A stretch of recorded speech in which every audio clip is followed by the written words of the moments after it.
Classmates பிப்ரவரி 23 முதல் உங்கள் அபிமான திரையரங்குகளில்.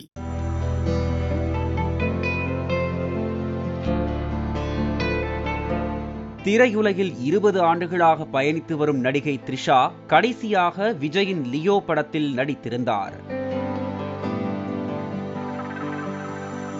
தற்போது அஜித்தின் விடாமுயற்சி, கமலின் தக் லைஃப் போன்ற படங்களை கைவசம் வைத்துள்ளார். பொன்னியின் செல்வன் படத்துக்கு பிறகு பல மொழிகளில் த்ரிஷா நடித்து வருகிறார். கடந்த 1999ஆம் ஆண்டு தனது 16வது வயதில் ஜோடி என்ற படத்தில்தான் முதலில் சிறிய ரோலில் நடித்தார். இந்த படத்தில் சிம்ரன் ஹீரோயினாக நடித்திருந்தார். ஜோடி படத்தில் நடித்த த்ரிஷா வாங்கிய சம்பளம் வெறும் 500 ரூபாய் மட்டுமே.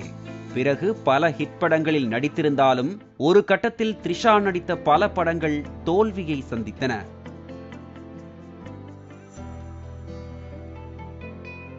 சினிமாவுக்கு முழுக்கு போட்டுவிட்டு செட்டில் ஆகிவிடலாம் என்கிற எண்ணத்தில் த்ரிஷா இருந்ததாக அவருக்கு நெருக்கமானவர்கள் கூறுகின்றனர். இந்த சமயத்தில் சாமி படம் செம ஹிட்டாகி த்ரிஷாவை மீண்டும் திரையுலகுக்குள் பயணிக்க வைத்தது. கடைசியாக த்ரிஷா நடித்த லியோ படத்தில் நடிக்க த்ரிஷா 5 கோடி சம்பளம் வாங்கியதாக பினான்சியல் எக்ஸ்பிரஸ் செய்தி வெளியிட்டுள்ளது. த்ரிஷாவுக்கு ஹைதராபாத், சென்னையில் பிரம்மாண்ட பங்களா உள்ளது. விலை உயர்ந்த BMW, பென்ஸ் ரக கார்களும் அவரிடத்தில் உள்ளதாக சொல்லப்படுகிறது. தற்போதும் தமிழ் திரையுலகின் முன்னணி நாயகியாக விளங்குகிறார் த்ரிஷா.